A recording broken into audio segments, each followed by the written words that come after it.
Oke. Bentar, saya minum dulu.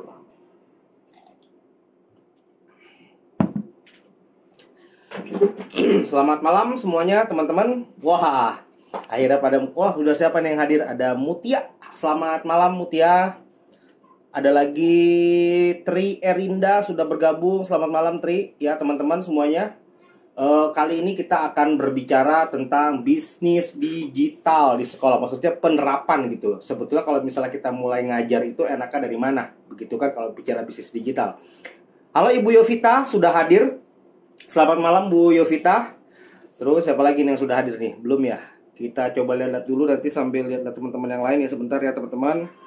Kita akan mulai nanti sekitar 2 menit lagi ya. 2 menit lagi kita akan mulai.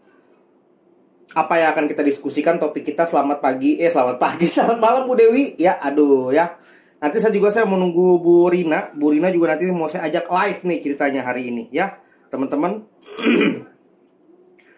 Kita lihat dulu sekarang siapa yang sudah pada hadir di sini. Kita lihat dulu, saya lihat dulu ya sebentar ya teman-teman ya, sabar. Oke, kita ada Amili Ilyu. Wah, udah cukup banyak nih ya. Sudah mulai cukup banyak yang sudah pada hadir. Oke, terima kasih. Ibu Ratna udah hadir juga dari Lubuk Sikaping, dari SMKN Lubuk Sikaping. Saya lupa SMK 1 apa SMKN 2 apa SMKN 3 begitu. Pokoknya Lubuk Sikaping. Halo malam Bu ya. Ada Bu siapa lagi nih? Helimen, Yupili, Kurota ini. Wah, cukup banyak. Oke deh. Kalau misalnya sudah pada mulai lebih baik sudah pada datang lebih baik kita mulai saja ya. Jadi malam Bu.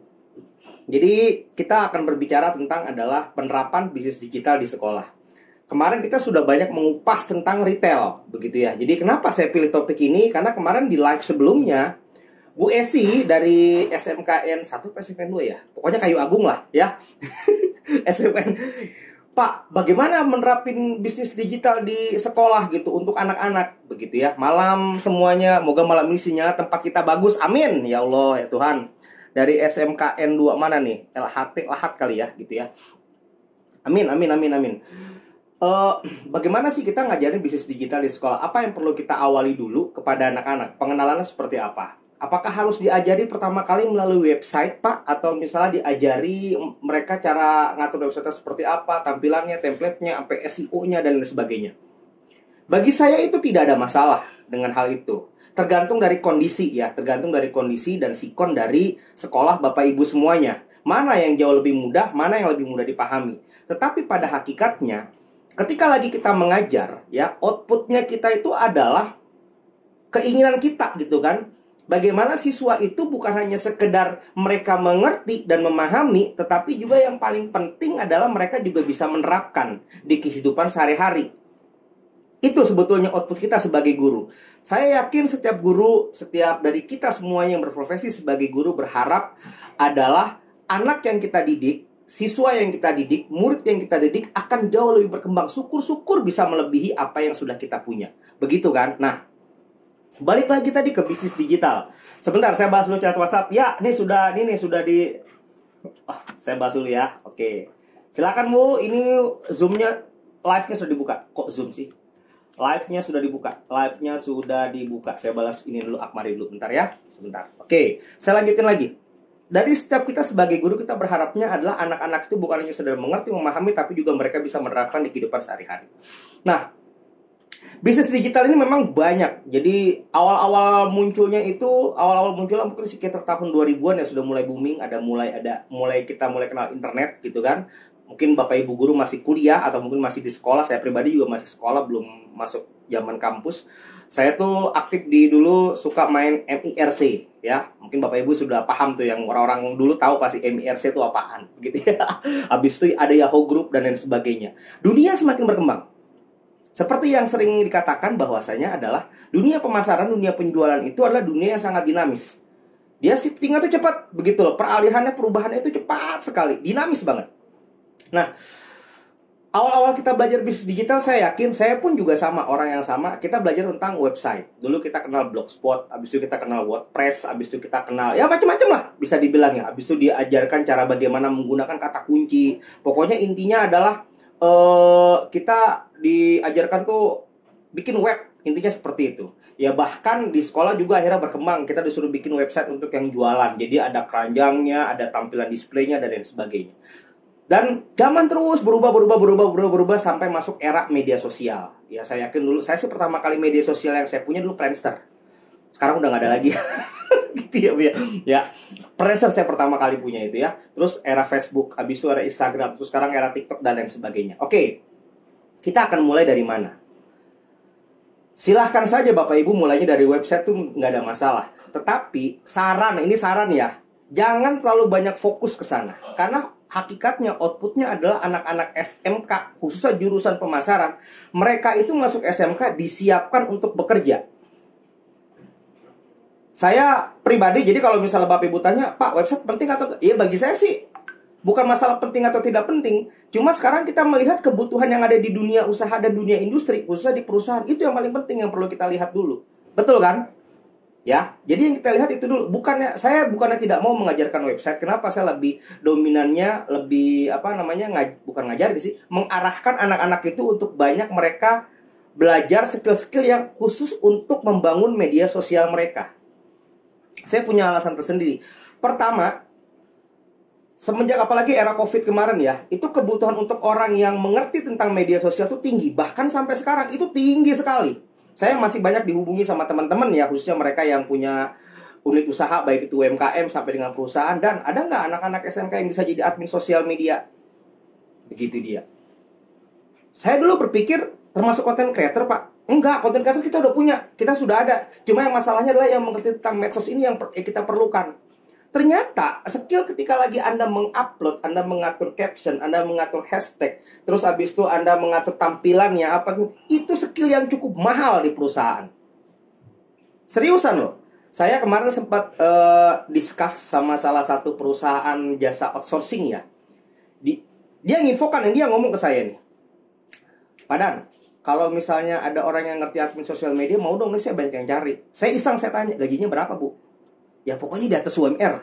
UMR Jakarta itu kalau nggak salah 4,5-4,6 ya kalau nggak salah. Ya gitu. Dia bilang ya antara harga ininya gaji sekitar 5 sampai dengan 7 juta deh. Kalau misalnya orangnya bagus bisa. Saya mau, nggak ada apa-apa. Banyak orang yang lagi pada cari gitu. Banyak perusahaan yang pada cari. Karena begini teman-teman, semua perusahaan saat ini ya, ini yang saya tahu ya, mereka punya akun media sosial. Mau perusahaan kecil, sedang dan menengah, mereka punya akun media sosial. Media sosial ini menjadi sesuatu yang satu hal yang sudah lumrah, sesuatu hal yang sudah biasa begitu. Mereka punya akun media sosial dan mereka banyak untuk pasarkan atau misalnya mempromosikan, membrandikan perusahaan punya media sosial. Masalahnya mereka kesulitan mencari orang-orang yang bisa mengelola media sosial itu sendiri. Itu dia.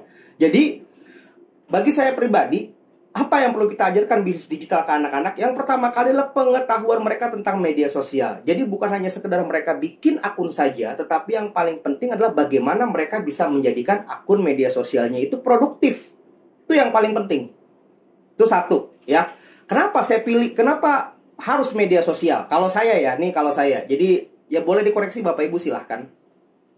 Alasan yang kedua adalah itu membangun portofolio anak. Itu yang paling penting. Ini yang paling penting. Jadi membangun portofolio anak itu sendiri. Jadi kalau misalnya anak itu mereka sudah dilatih, mereka sudah diajarkan bagaimana mereka membangun akun media sosial mereka sendiri. Ketika mereka sudah lulus, ya, ketika lagi mereka pengen cari kerja, CV yang paling powerful, ya gitu ya, paling kuat media sosialnya. Ini yang cerita bukan saya lagi, saya juga sempat ketemu beberapa teman yang ada di Human Resource Department atau HRD gitu kan. Mereka juga cerita, kami tuh CV itu bukan hanya sekedar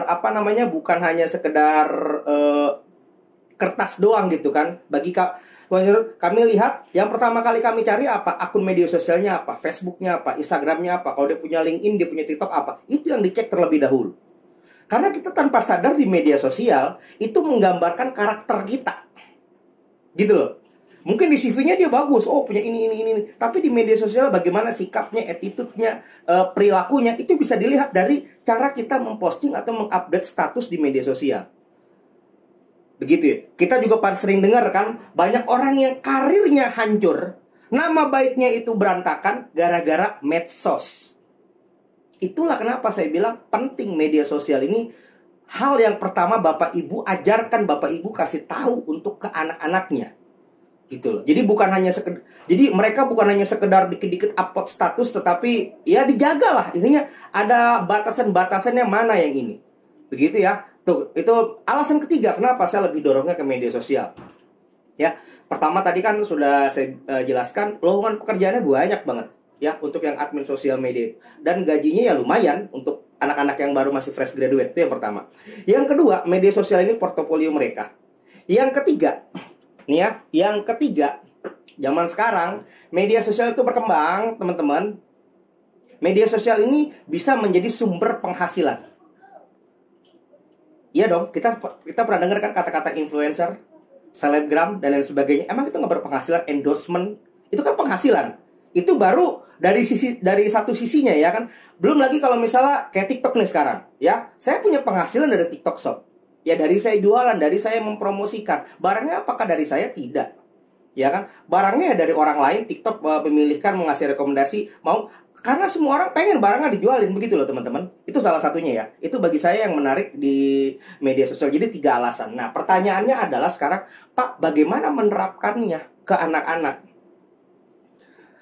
Menerapkannya yang sudah pasti adalah kalau dalam Islam, pembelajaran paling bagus itu bukan dari sekedar kita hanya berbicara. Tapi yang paling bagus itu ada 2 bagi saya pribadi. Pertama, emang praktek, kita ajarin mereka itu praktek. Ayo sambil lihat. Yang kedua, suri tauladan. Nah sekarang Bapak Ibu pengen misalnya mengajarkan tentang bisnis digital, misalnya melalui platform media sosial. Nah Bapak Ibu sendiri aja nggak pernah aktif, nggak pernah konsisten bikin konten atau misal membangun media sosial tersendiri.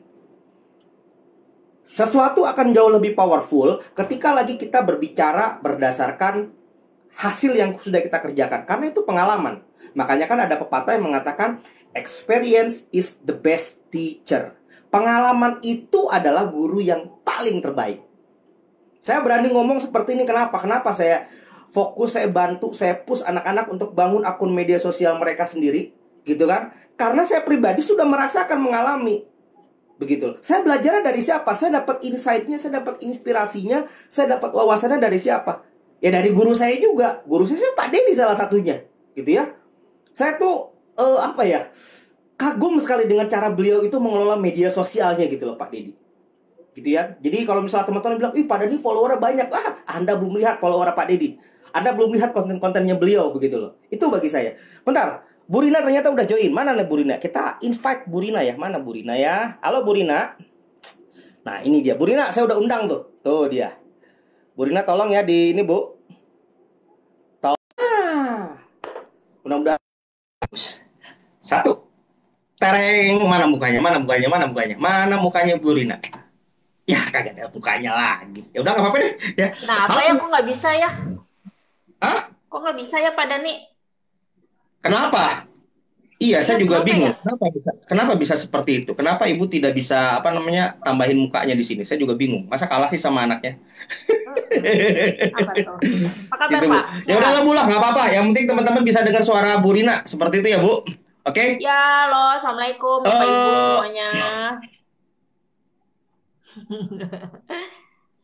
halo Bu Rina. Ya, Halo Bu. kedengeran nggak? Halo? Mana Bu Rina? Ya, oke oke Waduh. oke oke. Oke ya. Ya, siap. Bu Rina, silakan Bu Rina. Bu Rina, saya mau tanya dong. Gini loh, saya mau Ya. tanya. Wikrama ini kan dalam tanda kutip ya, saya pribadi sih saya sering lah ke Wikrama, bisa dibilang dalam 1 tahun bisa 2 kali ataupun 3 kali begitu kan, karena memang kebetulan secara demografis saya dekat begitu kan. Yang kedua, Bu Rina juga pengurus inti dari Akmari begitu, dia atasan saya tuh, dia sekjen tuh ya kan. Jadi kalau Ada, misalnya udah kasih instruksi ada. Gimana? begitu ya. Bu Rina silahkan kenalkan dirinya sendiri. Nah terus habis itu selama ini Bu Rina ngebangun. Saya pengen tahu nih Bu, cerita Ibu nih kan lulusan yang 2022 ini kan banyak banget diterima bekerja. Bahkan sampai Bu kewalahan kan, anak mana lagi yang mau disalurkan seperti itu ya. Silahkan Bu cerita, monggo. Ya, selamat malam Bapak Ibu semua. Kenalin, saya Rina. Apa ya, saya di Akmari ya, tadi yang sudah diceritakan Pak Dani, saya Sekjen, barengan sama Pak Mm-mm. Madani dan Bu Reza, dan di bawah bimbingan Pak Dedi. Lalu saya sebagai Ketua Program di SMK Wikrama Bogor. Untuk berbicara tadi saya udah nyimak banyak ya tentang bisnis digital, kemudian kemarin juga bisnis retail.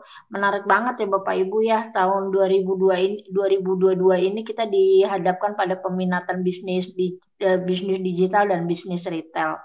Namun pada pada perjalanannya memang banyak hal tentunya yang menjadi evaluasi-evaluasi termasuk juga terkait pembelajaran dan lulusan termasuk juga pekerjaan. Jangan jauh-jauh deh pada nih kalau ngomongin lulusan ya. Ngobrolin PKL mungkin Bapak Ibu guru sudah mulai memberangkatkan PKL. PKL terus terang saya selama 1 tahun ke belakang dalam melakukan peminatan, kalau pemerintah udah bilang ada peminatan tahun ini, tahun kemarin saya udah melakukan peminatan sebenarnya sebagai uji coba aja sih. Yang pertama saya peminatannya, saya orangnya alhamdulillah dikasih kesempatan sama ibu kepala sekolah saya untuk bebas aja. Jadi saya mengelola jurusan BDP itu ada 2 rombel. Ada namanya peminatan konten kreator sama itu entrepreneur. Entrepreneur sebenarnya ujung-ujungnya kita coba melatih anak-anak untuk punya mental sales. Kemudian yang berikutnya adalah konten kreator. Konten kreator itu lebih banyak kepada digital marketing sebetulnya karena memang di SMK Wikrama kita udah punya ada partner dari PT apa ya Inkraf Nusantara kalau nggak salah kemarin sama teman-teman tuh. Jadi kami di bawah bimbingan perusahaan tersebut. Nah, mereka mengelola anak-anak di satu kelas untuk dijadikan konten kreator. Apa aja yang dipelajari ya sosial media termasuk tadi Instagram, TikTok, kemudian YouTube, nah juga website. Ngobrolin tentang website memang betul banget Pak Madani memang untuk saat ini website memang apa ya memang dikatakan udah levelnya beda Pak Madani kalau saya menyimak ya. Untuk level-level dasar digital marketing mungkin lebih banyak ke sosial media. Tapi juga ada perusahaan yang memang minta anak-anak bisa memahami SEO. Nah, alhamdulillah di SMK Wikrama kemarin di satu kelas konten kreator itu memang sudah diajarin SEO, kemudian analisis hashtag, kemudian juga kata kunci, keyword dan lain sebagainya itu udah dilaksanakan selama 1 tahun. Jadi memang kita mengerjakan proyek dari perusahaan tersebut untuk anak-anak praktek gitu media prakteknya.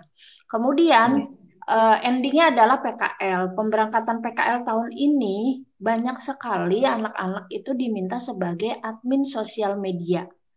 Admin sosial media tuh ngurusin Instagramnya, ngurusin desainnya, ngurusin captionnya, ngurusin hashtagnya. Jadi beberapa perusahaan tempat PKL itu tanya, Bu, anaknya ada yang ngerti SEO nggak?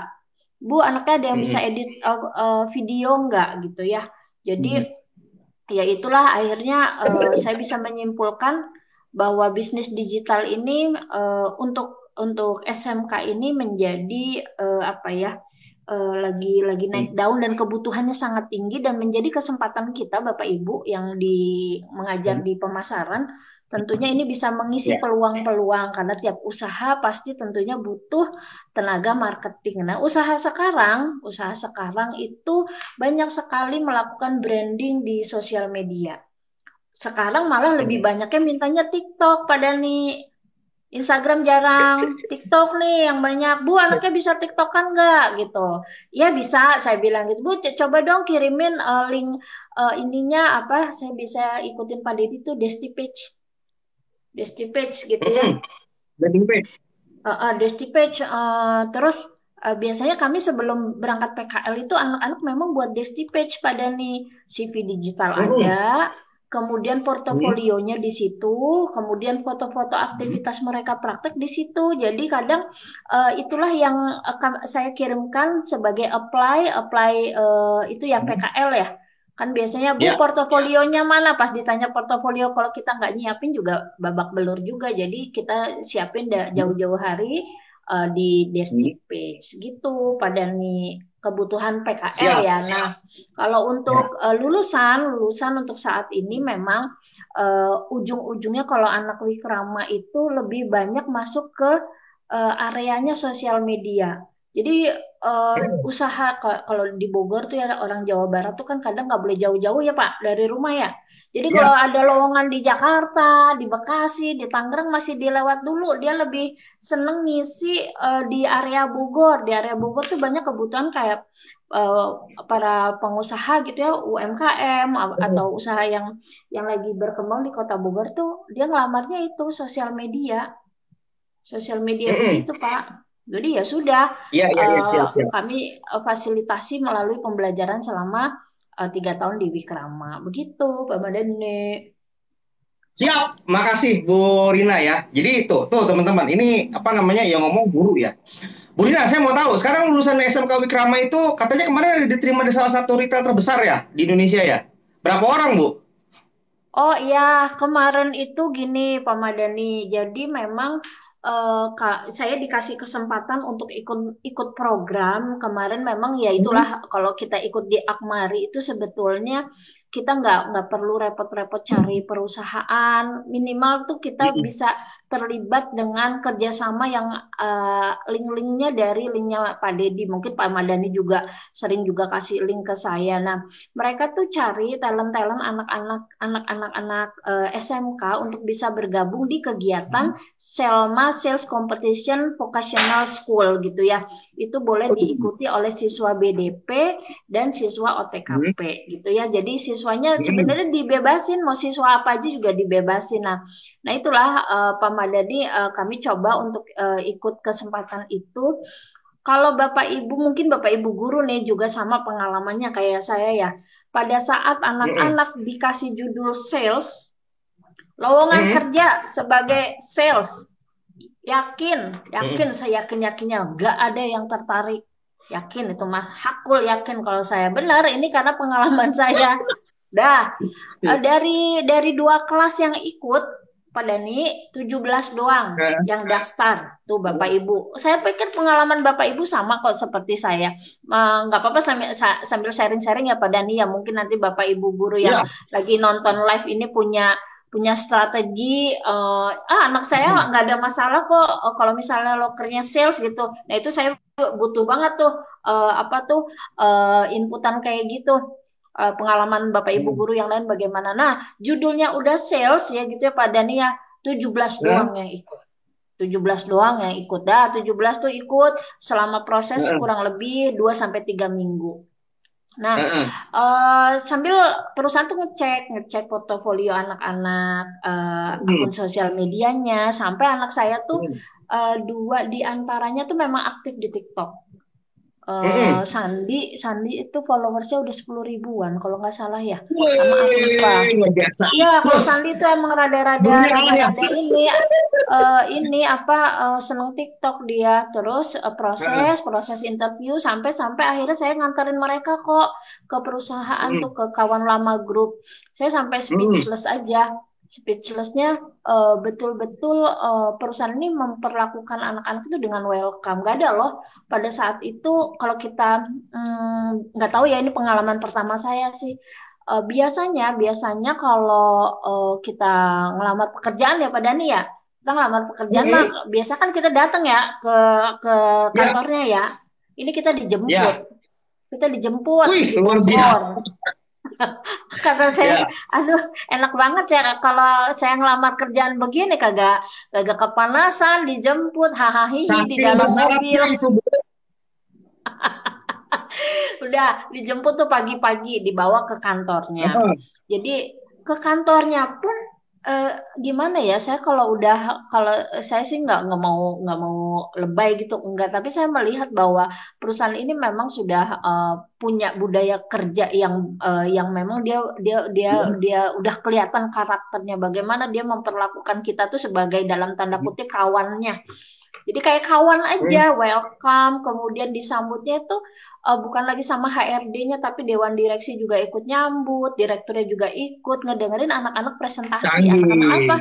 Anak-anak SMK loh, gitu kan? Anak-anak SMK, kemudian presentasi. Bu, aduh gimana ya Bu? Aduh, kok kayak gini ya Bu? Saya juga bingung. Saya bilang gitu ke anak-anak, kok bisa kayak gini ya? Maksudnya tuh bisa kayak gini. Kok direktur ngeliatin presentasi saya ya Bu? Katanya gitu. Artinya kan Heeh. eh ya saya juga kan nggak punya persiapan apa-apa ya pada nih. Tahu kalau gitu mah Ya, digeber dulu 3 hari 3 malam kita latih presentasi ya kan. Soalnya biasanya ya, kan ya, ya, HRD ya, ya. doang kan ya, bener kan? Kalau kita ngelamar biasanya HRD aja kan, udah kan cukup. Ini Hmm. enggak, direkturnya juga ikut dengerin anak-anak. Terus ya sudah karena persiapannya juga saya pikir lah anak-anak udah tahu lah apa yang disiapin. Tapi ya itu tadi eh, direktur ikut lihat presentasi anak-anak tuh udah di luar bayangan saya gitu. Jadi karena saya juga nggak enak ya malu ya, duh ntar anak gue jelek presentasinya gue juga nih yang kena Pak, saya izin di luar aja ya gue bilang gitu Pak Dani. Jadi nggak ikut di ruang rapat tuh kagak ikut, minimal kalau ada anak salah gurunya kagak malu. Jadi saya di luar waktu itu tuh. Jadi anak-anak yang presentasi one by one tuh di depan direktur, dia presentasi produknya, keunggulannya dan lain sebagainya. Ya namanya apa itu grogi dan lain sebagainya itu memang memang itu merupakan proses gitu ya sampai akhirnya selesai kami diantar pulang. Nah, pada proses-proses yang seperti inilah sebetulnya yang saya selalu push anak-anak untuk ikut kalau ada lowongan pekerjaan tuh ikut aja biar kamu punya jam terbang tinggi di dalam melakukan presentasi dengan HRD orang baru gitu ya. Betul judulnya sales gitu ya. Betul judulnya sales yang dibutuhkan. Tapi saya percaya bahwa perusahaan juga pasti nggak asal-asalan nempatin anak-anak. Apalagi kemarin juga dari perusahaan juga bilang ya kami ibu kan tahu sendiri sekarang orang jualan banyak di TikTok. Nah ini kan murid-murid ibu juga ada yang biasa biasa main TikTok dan ini mungkin bisa nanti menjadi pertimbangan. Kurang lebih kayak gitu Pak Madani. Jadi memang kita nggak Padahal boleh perusahaan tuh retail yang besar ya, Bu ya. Retail iya padahal ya. padahal Nah, retail. Jadi memang apa ya kebutuhan saat ini teknologi memang menjadi jembatan atau menjadi media untuk kita terus bisa mengikuti gitu ya karena kita memang dituntut untuk dinamis. Dulu saya mau kuliah di TI pada nih TI nih teknologi informasi gue gaya-gaya gue dulu mau ngikut TI tapi pas gue pikir aduh teknologi kayaknya kudu berkembang terus nggak taunya sekarang masuk marketing, ternyata marketing lebih dinamis. Artinya kan kita memang harus terus belajar ya.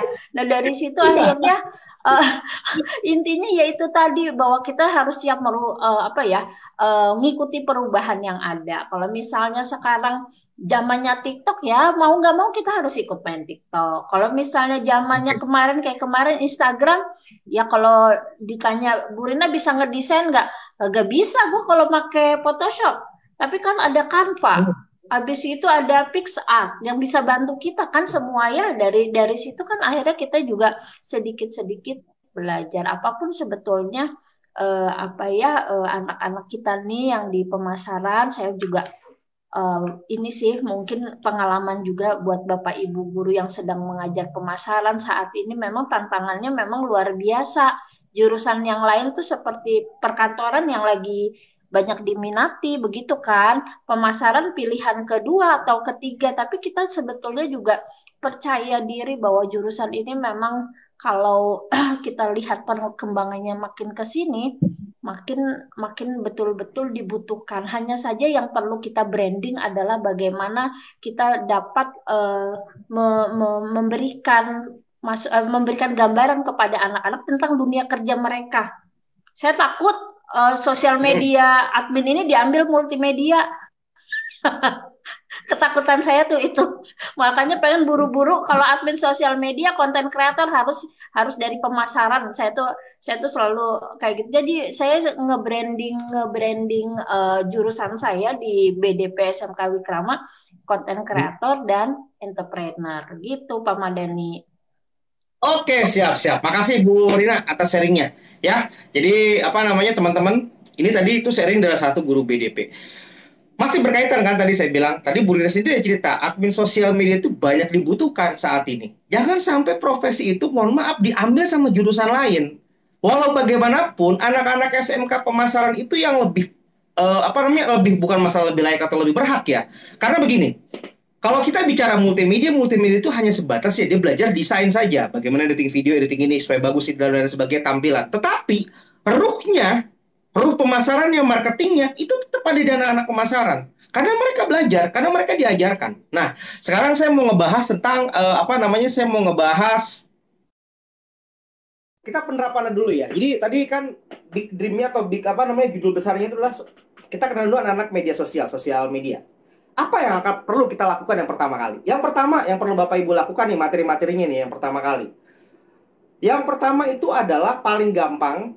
Lihat kayak urutan yang ada di LKS tahun 2020 ke 2021 ya.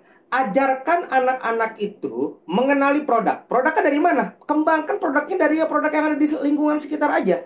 Bisa jadi lingkungan perusahaan, lingkungan sekolah, produk yang dihasilkan oleh sekolah, produk khas dari sekolah, atau produk UMKM terdekat. Pilih satu. Setelah dari satu tersebut, ya, setelah dari satu tersebut diatur tuh. Bapak Ibu kan sudah pernah mengenal tuh namanya bisnis model canvas. Habis itu benar apalagi tadi tuh buyer persona, customer journey mapping. Atau misalnya yang jadul-jadul lah 5P, 7P, 4P, ajarkan itu dulu.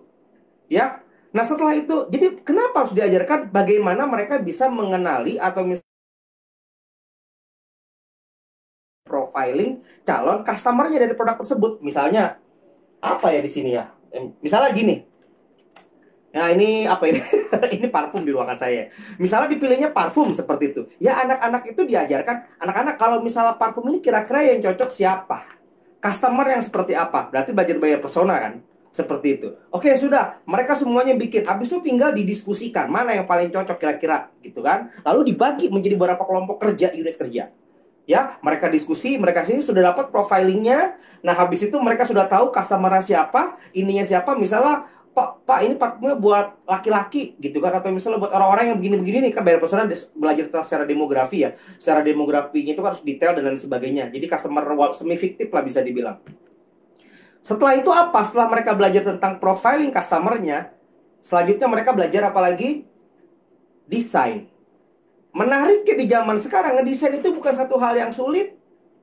Begitu kan? Dulu akun IG dibuat oleh siswa BDP yang sedang praktek digital marketing. Oh, Bu Rina tadi jawab pertanyaannya. Pertanyaan Pak Irfan tadi, akun sekolah itu siapa yang kelola, siapa yang buat gitu ya. Oke, saya lanjutin lagi. Jadi setelah Bapak Ibu tuh mengenalkan mereka tentang profiling, segmenting, targeting itu seperti apa, ya uji cobanya produk misal. Atau Bapak Ibu boleh juga misalnya ngambil dari salah satu perusahaan terdekat.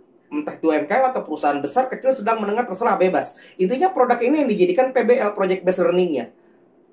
Gitu loh ya. Anak-anak sekarang kita lagi kerjasama dengan perusahaan makanan ternak misalnya begitu. Atau misalnya perusahaan camilan begitu. Perusahaan camilan UMKM nih. Ini jualan khas produknya misalnya apa gitu, bebas ya. Misalnya keripik. Nah, sekarang nih kita punya keripik ada beberapa jenis. Anak-anak coba tolong saya Ibu bagi per kelompok ya. Ibu bagi per kelompok. Kalian atur ini bayar personanya seperti apa. Customer journey mappingnya itu seperti apa. Begitu. Sudah ya. Begitu sudah dibuat, begitu ya teman-teman udah dibuat seperti itu. Selanjutnya apa? Mereka sudah dapat tuh targetnya siapa, ininya siapa, ini siapa. Ajarkan mereka selanjutnya desain. Nggak harus namanya Bapak Ibu yang ngajarkan, ya. Konten-kontennya Pak Dedi, konten-kontennya saya yang di YouTube, di TikTok tuh banyak tuh udah kita bahas gitu kan tentang desain pakai Canva seperti apa dulu. Adobe Express dulu namanya Sparkpost, abis itu pakai PixArt, pakai ini dan sebagainya. Kita ada semua tuh, InShot, CapCut dan sebagainya. Kita ajarin tuh di situ. Suruh aja tonton, apa susahnya? Kalau misal Bapak Ibu nggak mau ngajarin ya, seperti itu misalnya bukan nggak mau ngajarin, saya nggak bisa ngajarin Pak, ya udah kasih itu. Banyak kita itu merdeka belajar kan bisa dibilang, atau nggak perlu dari saya juga nggak apa-apa, nggak masalah. Silakan saja Bapak Ibu tinggal cari referensi ini yang kira-kira yang bisa mudah dipahami oleh anak-anaknya. Tuh, desain video ataupun desain gambar. Setelah itu, ya, setelah mereka belajar desain, selanjutnya apa lagi? Yang perlu kita ajarkan ke anak-anak. Baru nanti bicara tentang algoritma. Ya kan, algoritmanya tergantung dari media sosial yang digunakan. Entah itu Instagram, atau Facebook, atau TikTok, begitu kan. Algoritma itu termasuk di dalamnya nanti adalah salah satunya, ya teman-teman. Karena sudah punya profilingnya, sudah punya targetingnya. Jadi misalnya targetingnya ibu-ibu nih. Kalau ibu-ibu sapaannya seperti apa sih captionnya? Apakah mereka dipanggil ibu, mbak, nona, atau panggilnya bunda? Tuh, itu kan salah satu ya. Ya, habis itu nanti belajar lagi analisa hashtagnya. Hashtagnya nanti belajar pakai apa? Apakah pakai allhashtag.com atau misalnya pakai generator yang lain, terserah, bebas. Begitu dia. Ya, jadi algoritmanya itu diajarkan itu dulu. Ya, dan Selanjutnya apa? Baru praktek. Begitu dia ya. Setelah itu praktek. Gitu. Praktek. Habis itu nanti seminggu kemudian atau beberapa secara produk dievaluasi lagi. Pasti ada tuh, ada yang bertumbuh, ada yang berkembang, ada yang ini. Nanti kalau misalnya yang bertumbuh tinggal kamu gimana hasilnya? Ya Bu, ini ada yang beli Bu. Ini followersnya jadi nambah bla bla bla bla bla bla bla. Yang ini misalnya mohon maaf ya, misalnya ini kurang maksimal gitu kan, saya nggak mau bilang gagal, kurang maksimal, mungkin belum berhasil dan lain sebagainya. Yang berhasil suruh share. Kemarin kamu apa yang kamu lakukan apa? Coba kamu ceritakan ke teman-teman kamu. Gitu terus. Jadi ada evaluasi perbaikan, coba lagi, evaluasi perbaikan, coba lagi. Begitu kan? Dan saya yakin itu jauh lebih powerful dibandingkan Bapak Ibu cuma hanya sekedar teori saja. Anak-anak, digital marketing itu adalah, bisnis digital itu adalah, media sosial itu bukan digital marketing, itu sastra marketing saya bilang. Kita kan bukan seperti itu ya. Workshop, kita tuh pengen itu adalah ngajarin anak-anak itu yang mereka belajar sambil praktek. Apalagi sekarang kan Kemdikbud ya di kurikulum Merdeka Belajar ini memang banyak untuk anak-anak SMK tuh lebih banyak berbasisnya project, namanya juga project based learning, begitu loh. Project berdasarkan pembelajaran berbasis project seperti itu. Jadi menurut saya ini malah dan nyari perusahaannya gampang, nggak susah. Kalau misalnya memang tidak ada perusahaan misalnya yang mau apa namanya itu mau ngasih produk seperti apa, ya minimal produk yang ada di sekolah. Itu satu. Misalnya nggak ada juga, Pak, kita nggak punya produk khas di sekolah. Pilihlah salah satu jualan dari guru-guru minimal satu aja. Saya nggak percaya kalau misalnya guru-guru SMK BDP itu nggak punya barang untuk dijual. Nggak percaya saya. Rata-rata tuh pasti ada. Apalagi kalau mendekati Lebaran, Bun, ada yang beli sepatu nggak? Bun, ada yang beli kue nggak? Nah, macam-macam lah bisa dibilang gitu ya. Ya, saya nggak percaya kalau guru-guru BDP tuh nggak punya barang untuk dijual secara pribadi ya, atau punya usaha gitu loh. Saya nggak percaya. Pasti punya, nggak mungkin enggak. Begitu dia ya. Kalau Pak, tapi Pak, ada Pak yang enggak? Ya mungkin Ibu enggak. Temennya ada kan? Kan gitu. Ya, saya yakin itu. Jadi sebetulnya mudah. Nah, jadi ini menjawab juga tadi pertanyaan dari Aditya. Pak, jualannya apa ya? Gitu. Betul kan? Jualannya apa? Sekarang saya mau tanya Aditya, kamu guru atau siswa? Jawab itu dulu ya. Jadi biar saya bisa enak nanti ngomongnya ya. Karena jawaban untuk guru sama jawaban untuk siswa beda nih. Saya lanjutin dulu baca pertanyaan dulu ya sebentar. Lah saya keluar dari live macet-macet. Sebentar kendala jaringan baru bisa masuk ya.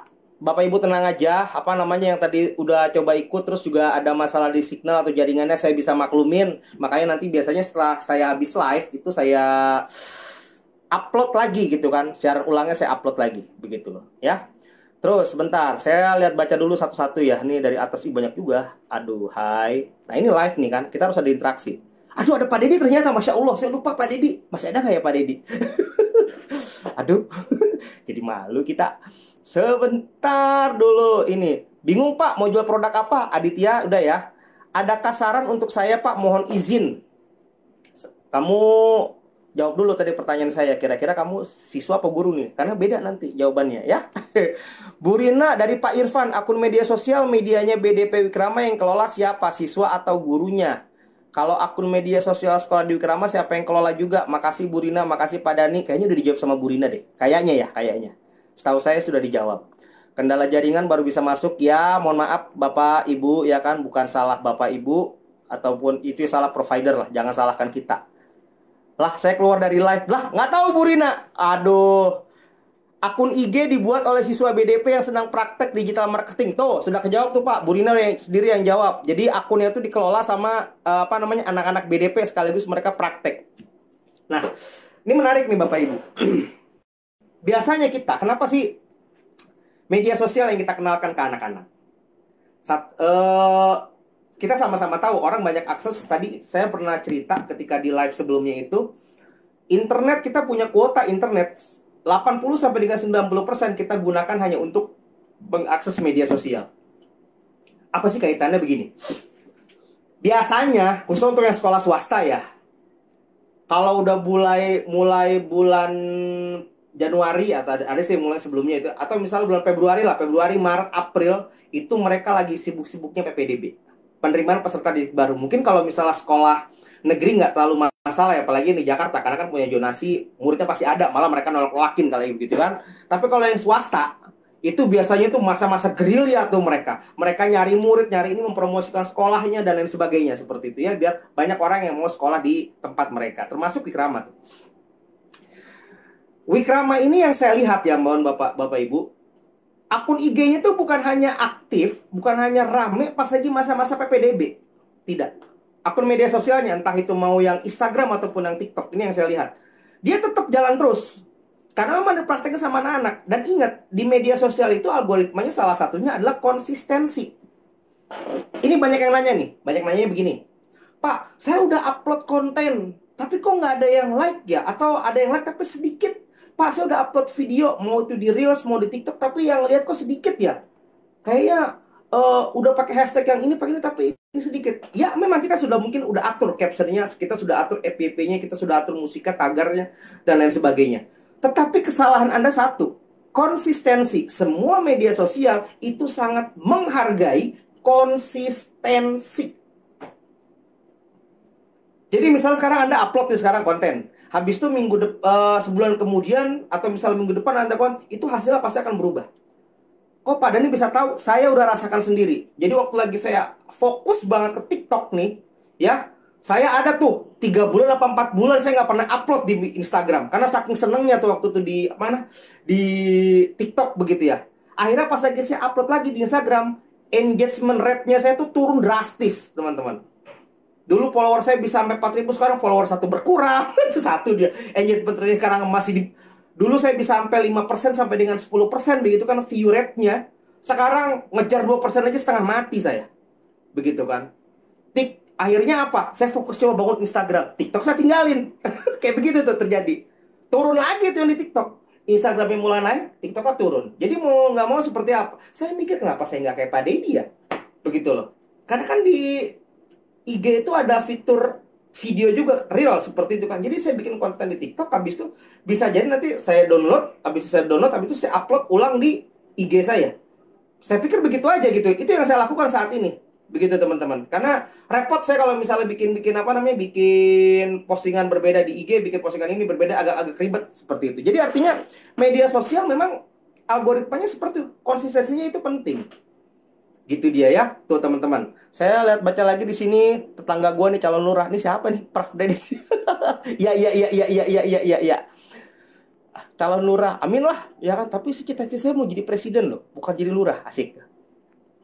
Terus share tipnya Pak, biar anak-anak nggak fobia sama sales nanti habis ini ya. Jangan salah Pak, di negeri sudah dari tahun kemarin saya promotnya via media sosial. Woi, mantap Bu ya. Ya kan di Jawa Timur Bu, kalau di Jakarta beda. Kalau di Jakarta tuh anaknya sultan semua sih, asik. Ya.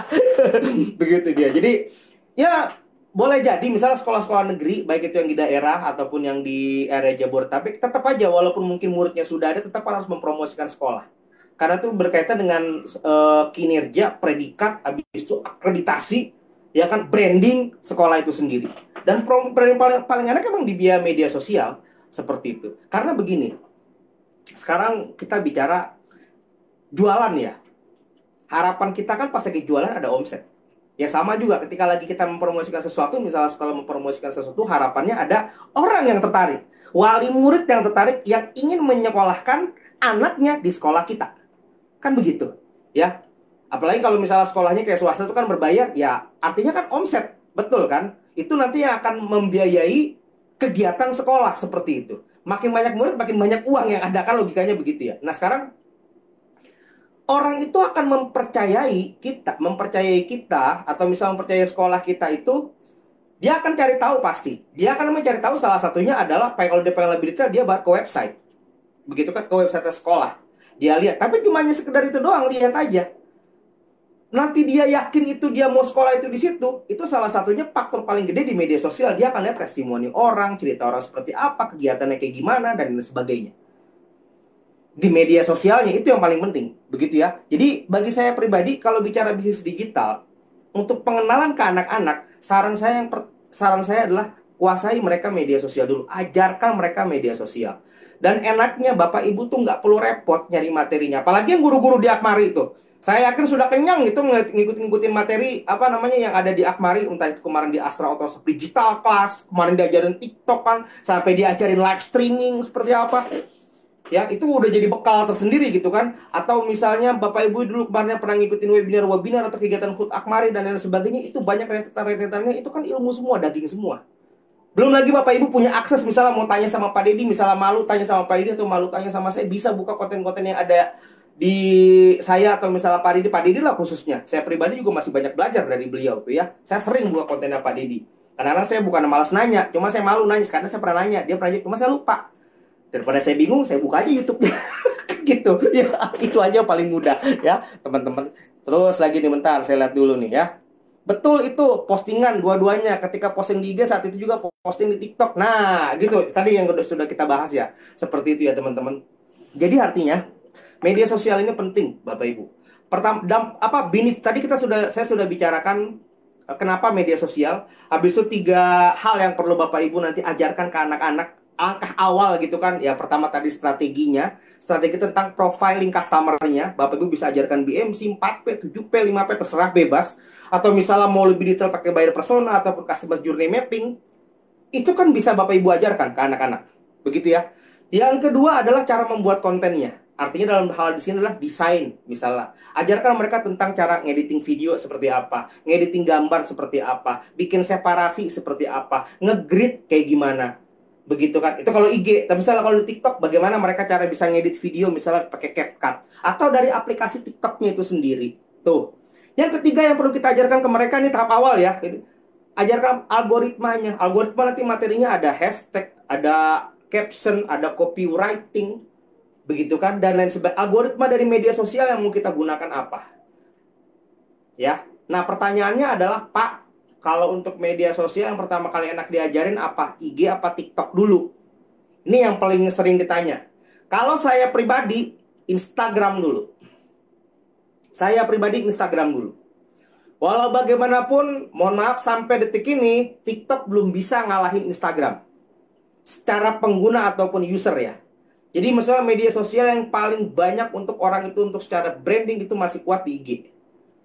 Dan apalagi Instagram juga dia berbenah, dia tahu video-video pendek itu apa namanya lagi banyak digandrungi oleh masyarakat, dia bikin reels. Begitu teman-teman. Itu kan mirip-mirip TikTok kan seperti itu. Jadi artinya teman-teman, jadi anak-anak tuh mereka bisa mencoba atau misalnya berpraktek kalau bikin konten gambar bisa diupload begitu kan. Kalau misalnya konten video juga bisa diupload. Itu dia. Ya, kedua, kenapa saya pilih Instagram ya? Tadi pertama, penggunanya memang masih banyak, orang masih banyak yang menggunakan Instagram.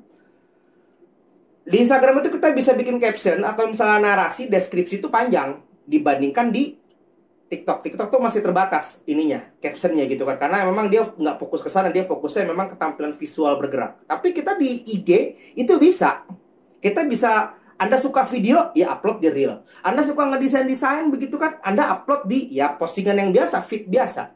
Begitu dia. Itu kalau saya. Jadi kalau misalnya ditanya, Pak, ajarkan mana dulu, IG apa TikTok dulu? IG, udah dulu IG dulu aja. Ya, Instagram dulu aja ajarin. Lagian, ini alasan terakhir. Kenapa harus IG dulu? Ya, tadi alasan terakhirnya apa? Saya yakin Bapak Ibu lebih familiar Instagram. Ngaku aja. Begitu ya kan? Ya, ngaku aja deh ya. Sama saya juga seperti itu ya, teman-teman. Ini kan kita buat praktek dulu. Begitu kan, teman-teman ya. Nah, sekarang benefitnya. Kenapa kita ajarkan media sosial dulu ke anak-anak? Benefitnya ya. Pertama adalah Anda membangun portofolio anak itu sendiri. Itu yang pertama. Yang kedua, tanpa disadari, kita membangun portofolio sekolah itu sendiri. Maksudnya gimana, Pak? Contoh paling sederhana begini, teman-teman. Misalnya anak-anak, ini misalnya udah diajarkan Instagram, udah jalan cara ini, terus mereka praktek. Anak-anak, nanti kalau pas lagi nanti praktek, bikin postingan, jangan lupa hashtagnya masukin sekolah kita. Misalnya produknya tadi udah produknya keripik, singkong, apa mereka udah analisa tuh, udah pilih tuh, misalnya ada 15 hashtag, masukin satu hashtag sekolah, misalnya SMK siapa ya, misalnya contoh Bu Lili aja deh, ini karena Bu Lili yang saya kelihatan di sini, misalnya hashtagnya SMKN 1 Turen, begitu dia. SMKN 1 Turen, SMK Jago Jualan, misalnya begitu. SMK ada 2, SMK Jago Jualan sama satu lagi SMK 1 Turen. Itu ketika lagi banyak postingan yang berkaitan dengan hashtag itu tersebut, hashtag SMK 1 Turen itu naik gitu. Nah, ketika lagi itu naik, dia nanti relevannya relatednya dengan apa? Begitu dia. Bapak Ibu coba cek misalnya di Instagram, cari nama saya, Madani Ray, hashtag Madani Ray. Berapa ratus ribu tuh. Wow, isinya pokoknya berkaitan dengan SMK, berkaitan dengan produk-produk kelas industri. Karena saya minta sama, akhirnya tanpa disadari nama saya akhirnya jadi familiar. Dan itu dampaknya, mohon maaf Bapak Ibu ya, mohon maaf banget, saya bukannya ini ya. Dampaknya, ini secara branding nih buat saya pribadi ya. Saya nggak perlu atur SEO tentang saya di Google. Jadi kalau misal, kemarin saya udah cerita, silahkan Bapak Ibu search tuh di Google Chrome, Ahmad Madani SMK atau Ahmad Madani Sales. Ahmad Madani SMK aja deh, karena kita ngomongin tentang SMK nih. Saya berani jamin itu yang akan muncul di nomor 1, nomor 2, nomor 3, baik itu kategori berita, gambar, video, dan lain sebagainya. Pasti saya. Yang namanya Ahmad Madani itu banyak. Ya, kenapa kenapa? Dan nomor satunya biasanya rata-rata media sosial, medsos. Ya. Atau misalnya SMK, atau misalnya Akmari, saya keikut juga ke bawah. Ada terus. Begitu dia. Artinya apa? Itu secara branding kita naik. Saya kebantu kemarin gara-gara anak-anak gitu dia.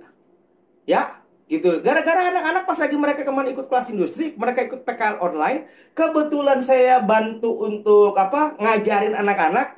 Saya biasanya kalau ngajar itu saya suruh praktek mereka. Dan begitu praktek, anak-anak biar nanti Bapak bisa ini ya, bisa cek, kalian tag Bapak atau tulis hashtag nama Bapak, IG Bapak tuh apa, bisa Bapak cek di situ aja. Mereka bahkan sampai mereka sudah selesai program kelas industri, kelas PKL online, karena udah terbiasa. Dia posting apapun pakai hashtag saya juga, ini saya juga. Ya saya nggak masalah, saya nggak rugi kok, ya kan?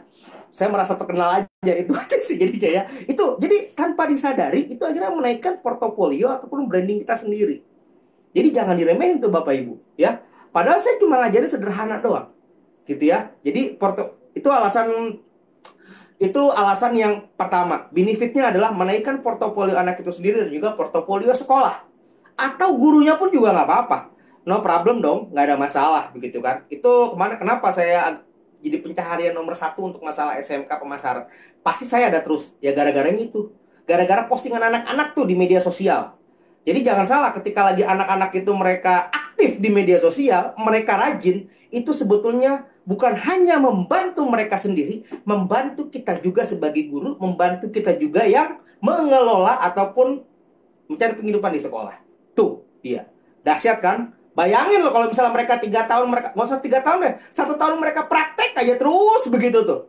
Berapa konten kali berapa anak? Tuh dia ya. Jadi itu yang disebut dengan apa? Jejak digital. Jejak digital tuh abadi loh teman-teman. Ya, gitu dia. Oke, alasan kedua, kenapa saya pilih untuk media sosial? Tadi portofolio ya. Yang portofolio dan branding. Alasan yang kedua adalah ini latihan mereka. Ya, latihan mereka, dan menariknya apa yang mereka latih, apa yang mereka kerjakan, apa yang mereka lakukan itu nggak ada yang sia-sia. Maksudnya gimana Pak Dani? Menarik kan? Misalnya begini, ini anak baru pertama kali saya ajarkan cara bikin, misalnya ngedesain gambar. Mungkin desainnya masih kaku. Dulu apalagi pertama-tama belajar pakai Spakpos tuh. Wah, desainnya kaku semua tuh, mereka nggak tahu tuh nabrak-nabrak lah warnanya begini, terus antara font sama gambar nggak sinkron dan lain sebagainya. Tapi tetap mereka upload. Mungkin kelihatannya nggak menarik ya teman-teman.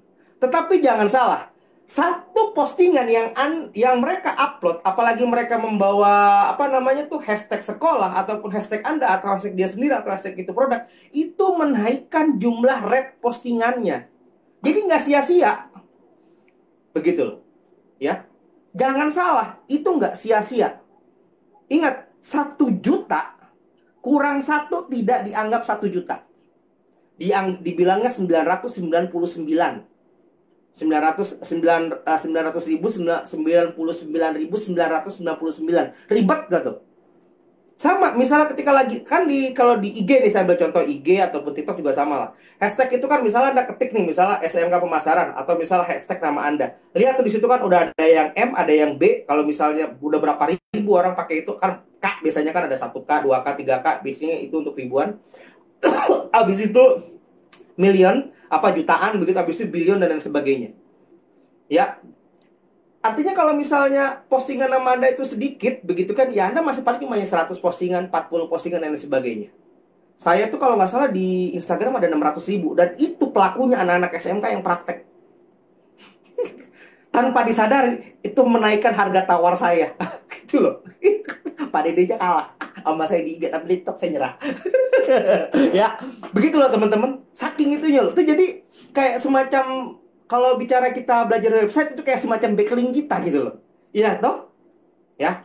Itu menarik ya kalau misalnya kita lagi, itu ya alasan yang kedua. Jadi nggak ada yang sia-sia. Postingan anak-anak walaupun mereka masih belajar, postingannya masih acak-acakan, ya, itu bukan satu hal yang sia-sia. Begitu. Apalagi kalau postingannya bagus, viral. Oh, lebih begini lagi. Betul kan? Itu dia. Nah, alasan ketiga, ya, kenapa kita fokus ke media sosial? Tadi yang pertama adalah ini portofolio bukan hanya untuk milik anak, tapi juga milik kita sebagai guru, buat juga sekolah. Pokoknya naikin branding itu oke. Yang kedua, tadi kan nggak ada yang sia-sia kata kuncinya ya. Yang ketiga, kenapa Anda harus pikir untuk pakai media sosial? Ya, yang ketiga, ini melatih mental tuh anak. Saya sering ketemu sama anak begini. Mereka kalau misalnya disuruh ketemu sama orang, ya, ketemu sama orang itu mereka takut, malu, ragu, dan lain sebagainya. Banyak rasa takutnya dibandingkan beraninya. Begitu ya. Tetapi gara-gara media sosial, itu akan menumbuh kepercayaan dia. Karena orang begini. Nalurinya paling gampang ya. Ini naluri paling mudahnya. Anda misalnya, Anda sekarang upload status di IG, di TikTok, di Facebook, atau di WhatsApp, dan lain sebagainya. Setelah itu, saya yakin 5 menit lagi Anda buka. Kalau yang followernya itu makin bertambah, makin banyak, Anda saya yakin makin merasa senang. Akhirnya begitu senang, akhirnya merasa pede. Wih, ternyata banyak orang yang dengerin apa yang gue katakan ya, dan lain sebagainya. Itu loh salah satunya ya. Termasuk anak. Jadi ketika lagi anak itu dia followernya itu bertambah, rasa percaya diri dia tuh akan naik terus tuh, perlahan-lahan naik. Apalagi kalau misalnya dia sudah bisa bikin konten video yang menampilkan wajah dia sendiri bicara seperti ini. Dia live. Saya lihat anak-anak yang live, ya kan, mungkin dia grogi, tapi satu kali begitu dia berhasil, kedua, ketiga, keempat, paling lama kelima ketagihan dia. Ini yang saya lihat ya. Pengalaman saya ketika lagi ngedampingin anak-anak SMK. Rata-rata seperti itu. Ya, jarang sampai kelima, paling banyak itu tiga. Yang ada dia ketagihan terus. Dan itu dampaknya apa? Dia akan merasa lebih percaya diri ketika lagi bertemu sama orang. Begitu loh dia. Karena merasa apa? Merasa dirinya itu didengerin, merasa dirinya itu apa, dihargai. Kan itu. Sebetulnya kan faktor orang itu kenapa dia malu atau ragu, karena dia merasa dirinya itu bukan siapa-siapa. Merasa dirinya nggak percaya diri. Itu tiga hal kenapa saya bilang media sosial itu sangat powerful kalau misalnya Bapak Ibu ini ajarkan untuk pengenalan pertama kali di sekolah, khusus untuk anak-anak kelas 10 ya, ataupun anak-anak kelas 11. Seperti itu. Jadi jangan diajarkan mereka website dulu. Mereka udah pusing sendiri nanti. Ya, di media sosial kita bisa belajar SEO, Pak. Sekarang apalagi ada SEM istilahnya ya kan, social engineer apa namanya itu? Lupa saya. Pokoknya berkaitan dengan media sosial lah bisa dibilang ya. Jadi kayak pengaruh kata dan mencari kata kunci kalau di media sosial itu gampang. Pertama kita bisa analisa hashtag, kita juga bisa pakai Google Trend, kita bisa pakai ini, pokoknya macam-macam. Begitu loh. Itu dia ya. Jadi enak banget untuk yang di media sosial. Itu kurang lebih yang bisa saya sampaikan, yang bisa saya jelaskan untuk pada malam hari ini. Bapak Ibu silahkan kalau misalnya ada yang mau komentar atau mau bertanya. Sebelum saya tutup silahkan. Ya, saya baca dulu nih pertanyaan dari atas. Ada lagi nggak ya yang mau saya jawab? Saya lihat, silakan Bapak Ibu kalau misalnya ada yang mau bertanyakan, monggo. Terus sambil kita nunggu, silakan tuh, saya punya keranjang kuning. Oh iya dong, gue tetap harus jualan, enak aja. Saya harus jualan dong, ada dong ya. Gitu ya teman-temannya. Saya punya keranjang kuning tuh. Tadi saya baru kedatangan baru lagi sampel itu helm. Wah, tadi udah saya posting sih di IG, di TikTok saya. Ya, teman-teman. Nah, ini salah satu kelebihan media sosial, apalagi media sosial kan berkembang ya. Jadi bukan hanya sekedar kita cuma hanya update status atau kita terlihat eksis, tapi ternyata kita juga bisa punya cari penghasilan dari situ. Ya salah satunya jualan, ini kan enak. Saya jualan cuma cengengesan doang kok. Cuma hanya bikin konten paling cuma 1 menit, 2 menit, 3 menit, tapi ada yang beli. Hari ini, mohon maaf ya Bapak Ibu ya, saya udah jualan 5 sapu loh. Bingung kan lo? Cuma konten gitu doang. Yang nonton banyak, yang beli 5 lumayan. Kan gitu dia, ya. Gitu. Jual sambil bikin video cengengesan ketawa-tawa gitu kan. Modelnya anak sendiri gitu. Dan durasinya nggak lama-lama. Ternyata bisa jual. Semudah itu jualan. Mana ada lagi nggak nih di sini? Kalau misalnya nggak ada lagi, oke, mudah-mudahan nggak ada ya. Saya berharap nggak ada gitu ya. Jadi saya mau kasih closing statement dulu. Jadi Bapak Ibu, sekali lagi, Saya bikin acara live seperti ini tujuannya adalah saya pengen banyak diskusi, saya pengen banyak berbagi untuk teman-teman guru khususnya, begitu kan. Bagaimana kita bisa mengantisipasi atau misalnya kita bisa menyikapi perubahan-perubahan yang di sekitar kita. Anak-anak yang kita ajarkan sekarang itu berbeda dengan masa zaman kecil kita atau misalnya zaman kita dulu pas lagi jadi murid atau misalnya jadi siswa atau jadi siswi. Karakter mereka, attitude mereka berbeda karena zaman sudah berubah. Ya tentunya saja kita tidak boleh namanya harus anti dengan perubahan seperti itu. Ya, harus ada beberapa yang harus kita improve itu sendiri. Ya, gitu dia. Oke. Oke, sebelum saya tutup saya jawab pertanyaan dulu. Oke, ini ada satu dari Bu Linda. Bagaimana caranya membuat siswa berani berbicara live streaming selling? Caranya, Bu. Kalau caranya ini kalau saya sama Fitri ya. Anak-anak sekarang itu egonya tinggi. Ya, anak-anak sekarang tuh egonya tinggi. Jadi mereka tuh pengen lebih dibandingkan teman-teman yang lain. Itu satu. Jadi saya manfaatkan egonya mereka karena mereka tuh punya rasa apa sih namanya? Rasa famous ya. Mereka tuh punya jiwa famous yang pengen terlihat lebih eksis, lebih tinggi, lebih pokoknya di atas dibandingkan teman-teman sebayanya. Saya biasanya manfaatkan itu. Misalnya begini, ini ketika lagi saya ini ya ngajarin si Fitri Sembiring tuh, Bapak Ibu mungkin sudah pernah kenal ya dengan Fitri ya. Fitri itu orangnya pemalu, ya. Walau sekarang malu-maluin, enggak. Iya, maksudnya begini. Fitri itu saya manfaatkan egonya dia. Fit, masa lu kalah sama temen lu bisa kayak begini, masa lu nggak bisa? Lu kan punya bakat bikin konten seperti ini aja bisa. Masa cuma bicara nggak berani? Konten kamu tuh lucu-lucu, bagus-bagus. Tapi masa kamu bicara kan kagak berani? Gimana sih? Malu-maluin aja, banyak fans tapi nggak berani nemuin fansnya.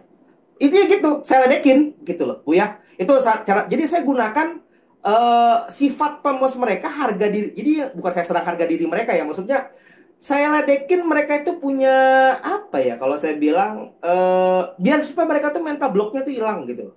Itu dia. Itu kalau saya ya. Itu Bu caranya. Jadi saya manfaatkan itu aja sih sebetulnya sama mereka. Ya, gitu Bapak Ibu, saya kasih closing statement dulu. Jadi balik lagi, kalau kita bicara tadi bisnis digital, paling enak itu adalah apa? Yang paling enak emang ajarkan media sosial dulu. Kenapa? Itu mudah dan itu mudah dipraktekkan. Apalagi Bapak Ibu yang punya jiwa-jiwa content creator, yang punya jiwa pengen eksis di media sosial. Wow, ini luar biasa sekali. Ya, artinya memang ya benar ini dari Pak Irfan ya kan. Artinya konsep sekarang sudah matang, sudah Bapak Ibu sudah dikasih fasilitas, dikasih sarana, prasarana, tinggal kembali kepada diri kita sendiri. Kita mau upgrade atau tidak? Begitu dia. Oke, ya. Bagaimana cara membuat konten untuk siswa? Jonathan, kamu siswa ya? Atau misalnya guru? Kalau misalnya cara membuat konten untuk siswa, sebetulnya banyak. Membikin konten, saya ada share di konten TikTok saya. Pertama kali saya membuat konten itu, paling gampang adalah mulai dari yang Anda sukai. Mulai dari hobi Anda. Saya pertama kali bikin konten itu karena dulu saya suka jualan. Ya, saya suka dengan profesi sebagai sales, makanya saya cerita tentang sales. Itu aja. Itu satu. Kedua, saya suka sama motor. Ya, saya bicaranya tentang motornya, saya upload konten. Masa bodoh orang mau lihat, mau kagak, mau like atau enggak, mau komen apa enggak, saya nggak peduli. Gua suka, mau gimana? Terusin aja. Tapi lama-kelamaan nanti kita menemukan tuh jalannya. Intinya proses. Seperti itu ya. Ya, gitu Jonathan ya. Mudah-mudahan kamu bisa bisa memahami mulai dari apa yang kamu suka. Paling gampang hobi kamu dulu. Terima kasih Bapak Ibu semuanya. Halo Pak. Nanti untuk siaran tundanya saya download itu saya upload. Tenang aja, pokoknya nggak usah khawatir. Saya terima kasih guru BDP usia uzur. Kadang nyerah dengan pesatnya perkembangan pasar. Enggak juga sih. Ya. Usia itu hanya sekedar angka. Yang penting jiwa. Kalau dipikir-pikir, saya itu termasuk orang, saya udah 40 tahun loh. Begitu loh. Tapi saya mau loh main TikTok. Pak Dedi lebih tua dari saya. Mohon maaf Pak Dedi. Kan dia orang bapak lebih tua dari saya kan. Tapi beliau anak TikTok loh. Mau loh dia. Intinya bukan masalah umur kita yang sudah tua. Tapi kita mau atau tidak. Itu sih yang paling penting. Ya. Oke. Terima kasih teman-teman. Nanti sampai kita ketemu lagi di live berikutnya. Besok atau enggak. Intinya begini. Saya mau selama seminggu ini saya mau live berturut-turut.